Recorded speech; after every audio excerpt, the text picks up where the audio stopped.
ನೋಡ್ಬೋದು ಪೂರ್ತಿ ಚಪ್ರ ಹಾಕ್ಬಿಟ್ಟು ಮರಸೇಬನ್ನ ಬೆಳೆದಿದ್ದಾರೆ. ಈಗಷ್ಟೇ ನಾನು ಇಷ್ಟು ಕಿತ್ಕೊಂಡಿದ್ದೀನಿ ನೋಡಿ ಇಲ್ಲಿ ನೋಡಿ ಮರಸೇಬು. ಇವತ್ತು ಜಪಾನಲ್ಲಿ ಒಂದು ಮರಸೇಬಿನ ತೋಟಕ್ಕೆ ಹೋಗ್ತಾ ಇದೀವಿ. ಪೂರ್ತಿ ಈ ತರ ಚಪ್ರ ಹಾಕಿ ಬೆಳೆದಿದ್ದಾರೆ ನೋಡಿ. ಚಿಟ್ಟೆಗಳು ಸಾಕಷ್ಟಿದೆ ಇಲ್ಲಿ. ನಮಸ್ಕಾರ ಎಲ್ರಿಗೂ, ಹೇಗಿದ್ದೀರಾ? ಇವತ್ತು ಜಪಾನಲ್ಲಿ ಒಂದು ಹಳ್ಳಿಗೆ ಬಂದಿದ್ದೀನಿ. ಇಲ್ಲಿ ಜಾಸ್ತಿ ಮರಸೇಬನ್ನ ಬೆಳೀತಾರೆ. ಮರಸೇಬ್ ಮಾತ್ರ ಅಲ್ಲ, ದ್ರಾಕ್ಷಿ ಆಮೇಲೆ ಕಿವಿ ಫ್ರೂಟ್ ಎಲ್ಲಾನು ಬೆಳೆದಿದ್ದಾರೆ. ನಾನು ನಿಮಗೆ ತೋರಿಸ್ತೀನಿ. ಒಂದು ಬ್ಯಾಗ್ ಪೂರ್ತಿ ಮರಸೇಬ್ ಇದೆ ನೋಡಿ, ಹೆಂಗಿದೆ ತೋಟ ತೋರಿಸ್ತೀನಿ ಹೆಂಗ್ ಬೆಳಿತಾರೆ ಇಲ್ಲಿ ಅಂತ ಹೇಳಿ. ಇವತ್ತು ನಾನು ಜಪಾನಲ್ಲಿ ಜಾಸ್ತಿ ಹಣ್ಣುಗಳನ್ನ ಬೆಳೆಯುವಂತ ಒಂದು ಊರಿಗೆ ಬಂದಿದ್ದೀನಿ. ಮತ್ಸುದೋ ಅಂತ ಹೇಳಿ ಚಿಬಾ ಪ್ರಿಫೆಕ್ಚರ್ ಅಲ್ಲಿ ಇದೆ. ಈ ಊರಲ್ಲಿ ಕಲ್ಲಂಗಡಿ ಹಣ್ಣು, ಪೀಚು, ಮರಸೇಬು ಹೀಗೆ ಬೇರೆ ಬೇರೆ ಹಣ್ಣುಗಳನ್ನೆಲ್ಲ ಬೆಳಿತಾರೆ. ನಾವಿವತ್ತು ಹೋಗ್ತಾ ಇರೋದು ಮರಸೇಬಿನ ತೋಟ ನೋಡೋದಕ್ಕೆ. ಮತ್ಸುದೋ ಸ್ಟೇಷನ್ ಇಂದ ಒಂದು 10 ನಿಮಿಷ ಆಗತ್ತೆ, ಬಸ್ಸಲ್ಲಿ ಹೋಗ್ಬೇಕು. ಮರಸೇಬು ಯಾಕೆ ಈ ಊರಲ್ಲಿ ಅಷ್ಟೊಂದು ಪ್ರಸಿದ್ಧಿ ಆಯಿತು ಅಂತ ಹೇಳಿ ಈ ಊರಿನ ಬಗ್ಗೆ ಒಂದು ಕತೆ ಇದೆ. ಕೊನೆವರೆಗೂ ಈ ವಿಡಿಯೋನ ನೋಡಿ. ಹಾಗೆ ನೀವು ಇನ್ನೂ ಸಬ್ಸ್ಕ್ರೈಬ್ ಮಾಡಿಲ್ಲ ಅಂದರೆ ಸಬ್ಸ್ಕ್ರೈಬ್ ಮಾಡ್ಕೊಳ್ಳಿ. ಎಲ್ರಿಗೂ ಒಂದೊಂದು ಪ್ಲಾಸ್ಟಿಕ್ ಬ್ಯಾಗ್ಗಳನ್ನ ಕೊಟ್ಬಿಟ್ಟು ತೋಟದೊಳಗಡೆ ಕರ್ಕೊಂಡು ಹೋದ್ರು. ಆಮೇಲೆ ಹಣ್ಣುಗಳನ್ನ ಹೇಗೆ ಕೀಳಬೇಕು, ಯಾವ ಥರ ಇರೋ ಹಣ್ಣನ್ನು ಕೀಳಬೇಕು ಅಂತ ಎಲ್ಲ ಹೇಳ್ಕೊಟ್ರು ನಮಗೆ. ಅವ್ರು ಹೇಳ್ದಂಗೆ ಒಂದಿಷ್ಟು ಹಣ್ಣುಗಳನ್ನ ಕಿತ್ಕೊಂಡೆ. ಅಷ್ಟು ಪ್ರೀತಿಯಿಂದ ಹಣ್ಣುಗಳನ್ನ ಬೆಳೆಸಿರ್ತಾರೆ. ಸ್ವಲ್ಪ ಗಾಯ ಆಯಿತು ಅಂದ್ರೂ ಅವ್ರಿಗೆ ಬೇಜಾರಾಗತ್ತಲ್ಲ, ಅದಕ್ಕೆ ನಮಗೆ ಗೊತ್ತಿರಲ್ಲ ಅಂತ ಹೇಳಿ ಯಾವ ರೀತಿ ಕೀಳ್ಬೇಕು ಅಂತ ಎಲ್ಲ ನಮಗೆ ತುಂಬಾ ಚೆನ್ನಾಗಿ ಹೇಳ್ಕೊಟ್ರು.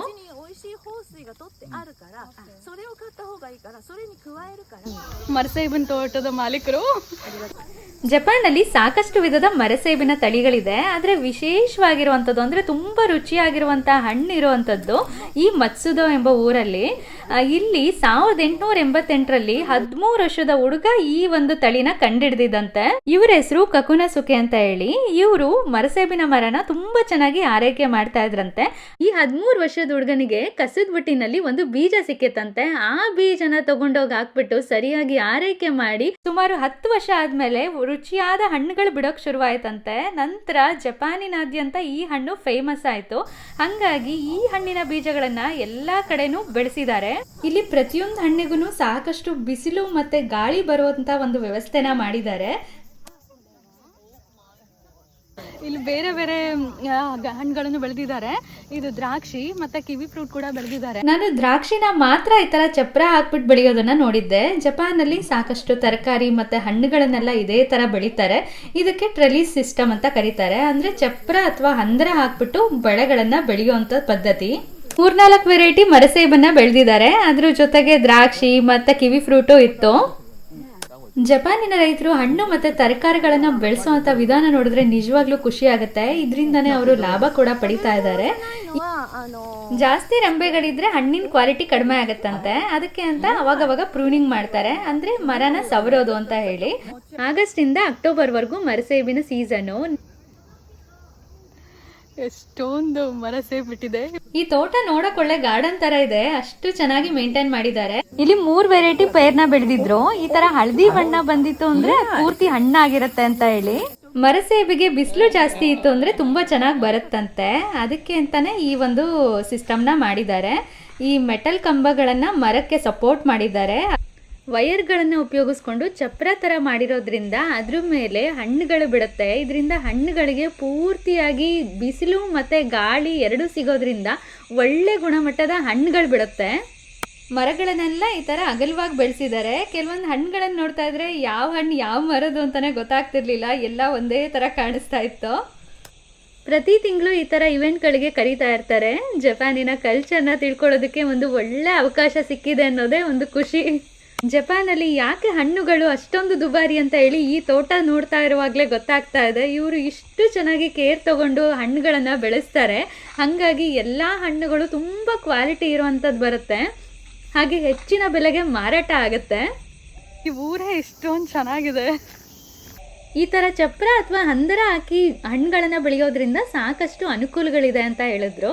ಇದರಿಂದ ಇಳುವರಿ ಹೆಚ್ಚಾಗತ್ತಂತೆ ಮತ್ತು ಕೊಯ್ಲು ಮಾಡುವಾಗ ಕೂಡ ಸುಲಭ ಆಗುತ್ತಂತೆ. ಕೆಳಗಿನಿಂದನೇ ನಾವು ಹಣ್ಣನ್ನು ಕಿತ್ಕೋಬೋದು. ಮತ್ತು ಹಣ್ಣುಗಳು ಭೂಮಿಗೆ ತಾಕದೇ ಇರೋದ್ರಿಂದ ಇದಕ್ಕೆ ಯಾವುದೇ ಥರದ ಕೀಟಗಳು ಹಾಗೆ ರೋಗಗಳು ಬರೋದಿಲ್ವಂತೆ. ಮರಸೇಬಿನ ಥರನೇ ಕಿವಿ ಫ್ರೂಟ್ನ ಬೆಳೆದಿದ್ದಾರೆ ನೋಡಿ. ಎಷ್ಟೊಂದು ಹಣ್ಣುಗಳು ಬಿಟ್ಟಿದೆ ಮತ್ತು ಎಲ್ಲ ಹಣ್ಣುಗಳಿಗೂ ಬಿಸಿಲು ಬೀಳ್ತಾ ಇದೆ. ಜಪಾನಲ್ಲಿ ಹಣ್ಣು ಮತ್ತು ತರಕಾರಿಗಳನ್ನು ಇದೇ ಥರ ಬೆಳೀತಾರೆ ಸಾಕಷ್ಟು ಕಡೆ. ಹಾಗಾಗಿ ಇಲ್ಲಿನ ರೈತರಿಗೆ ಒಂದು ಒಳ್ಳೆ ಬೆಲೆನಲ್ಲಿ ಮಾರಾಟ ಆಗುತ್ತೆ ಹಣ್ಣುಗಳು. ಇವರು ಕ್ವಾಂಟಿಟಿಗಿಂತ ಕ್ವಾಲಿಟಿಗೆ ಹೆಚ್ಚಿನ ಆದ್ಯತೆನ ಕೊಡ್ತಾರೆ. ಹಾಗಾಗಿ ಪ್ರತಿಯೊಂದು ಹಣ್ಣಿಗೂ ಕೇರ್ ತಗೊಳ್ಳೋದ್ರಿಂದ ಒಳ್ಳೆ ಹಣ್ಣು ಬೆಳೆಯುತ್ತೆ. ಇವತ್ತಂತೂ ಸಿಕ್ಕಾಬಟ್ಟೆ ಬಿಸಿಲಿದೆ, 38 ಡಿಗ್ರಿ. ಆದ್ರೂ ಈ ತೋಟದೊಳಗಡೆ ಬಂದ ಮೇಲೆ ಒಂಥರ ಖುಷಿ ಅನಿಸ್ತು ಈ ಗಿಡಗಳು ಮತ್ತು ಹಣ್ಣನ್ನೆಲ್ಲ ನೋಡಿ. ತುಂಬ ಜನ ಕೇಳಿದ್ರಿ ಈ ಮರಸೇಬಿನ ತಳಿ ಯಾವುದು, ನಮ್ಮ ಕರ್ನಾಟಕದಲ್ಲೂ ಬೆಳಿಬೋದಾ ಅಂತ ಹೇಳಿ. ಈ ತಳಿ ಹೆಸರು ನಿಜಿಸಕಿ ಪೇರ್ ಅಂತ ಹೇಳಿ, ಅಂದರೆ 20th ಸೆಂಚುರಿ ಅಂತ ಹೇಳಿ ಇದ್ರ ಹೆಸರು. Asian pear variety. ನೋಡಕ್ಕೆ ಸೇಬ್ ಥರ ಇರುತ್ತೆ, ಆದರೆ ಬಣ್ಣ ಬಂದು ಹಳದಿ. ಈ ಮರಸೇಬನ್ನು ಬೆಳೆಯುವಂಥ ಪ್ರದೇಶ ಹೇಗಿರಬೇಕು ಅಂದರೆ, ಇದು ಹೂವು ಆಗಬೇಕು ಅಂತಂದರೆ ತಂಪಾದ ವಾತಾವರಣ ಇರಬೇಕಂತೆ. ಮಿನಿಮಮ್ 7 ಡಿಗ್ರಿ ಟೆಂಪ್ರೇಚರ್ ಇದ್ದರೆ ಮಾತ್ರ ಇದು ಹೂವಾಗಿ ಚೆನ್ನಾಗಿ ಬರುತ್ತಂತೆ. ಹೂವಾಗಿ ಒಂದು 3-4 ತಿಂಗಳಾದ್ಮೇಲೆ ಹೆಚ್ಚಿನ ಬಿಸಿಲು ಕೂಡ ಬೇಕಂತೆ. ಹಂಗಿದ್ರೆ ಮಾತ್ರ ಈ ಥರ ರುಚಿಯಾದ ಹಣ್ಣುಗಳು ಬಿಡುತ್ತೆ ಅಂತ ಹೇಳಿದ್ರು.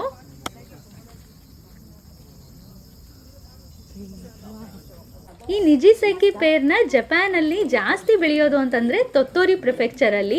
ಅದು ಬಿಟ್ಟರೆ ಚಿಬಾ ಪ್ರಿಫೆಕ್ಚರಲ್ಲೂ ಹೆಚ್ಚಾಗಿ ಬೆಳೀತಾರೆ.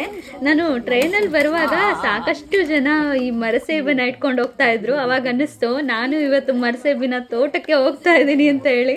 ಇಲ್ಲಿ ಸುಮಾರು 3-4 ವೆರೈಟಿ ಮರಸೇಬಿದೆ. ಅದನ್ನು ಬೇರೆ ಬೇರೆ ಬುಟ್ಟಿಗಳಲ್ಲಿ ಹಾಕಿಟ್ಟಿದ್ದಾರೆ.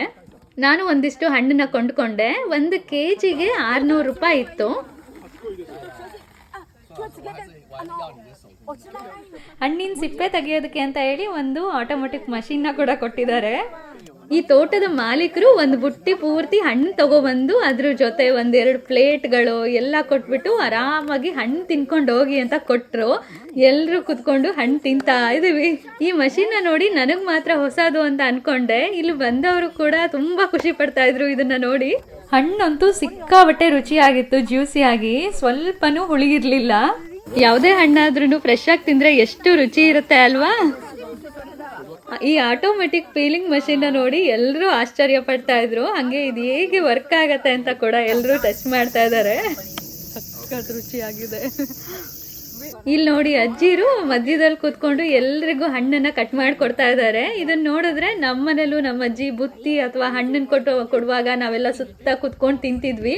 ಅಷ್ಟೇ ಪ್ರೀತಿಯಿಂದ ಇವ್ರು ನಮಗೆ ಹಣ್ಣನ್ನ ಕೊಡ್ತಿದ್ದಾರೆ. ಹಣ್ಣು ಅಂತೂ ಸಿಕ್ಕಾಬಟ್ಟೆ ರುಚಿಯಾಗಿತ್ತು, ಜ್ಯೂಸಿ ಮತ್ತೆ ಸಖತ್ ಸಿಹಿ ಆಗಿತ್ತು, ಸ್ವಲ್ಪನೂ ಹುಳಿ ಇರ್ಲಿಲ್ಲ. ಒಳ್ಳೆ ಪಿಕ್ನಿಕ್ ಮಾಡ್ದಂಗೆ ಆಯ್ತು ನಮಗೆ. ನಿಮ್ಗೆ ಹೇಗನ್ನಿಸ್ತು ಜಪಾನಿನ ಮರಸೇಬಿನ ತೋಟ ಹಾಗೆ ಇಲ್ಲಿನ ಜನರ ಬಗ್ಗೆ ಅಂತ ಹೇಳಿ ಕಮೆಂಟ್ನಲ್ಲಿ ತಿಳಿಸಿ. ಮತ್ತೆ ಇನ್ನೊಂದು ವಿಡಿಯೋದಲ್ಲಿ ಸಿಗೋಣ. ನೀವಿನ್ನೂ ನನ್ನ ಚಾನಲ್ಗೆ ಸಬ್ಸ್ಕ್ರೈಬ್ ಮಾಡಿಲ್ಲ ಅಂದರೆ ಪ್ಲೀಸ್ ಸಬ್ಸ್ಕ್ರೈಬ್ ಮಾಡಿ.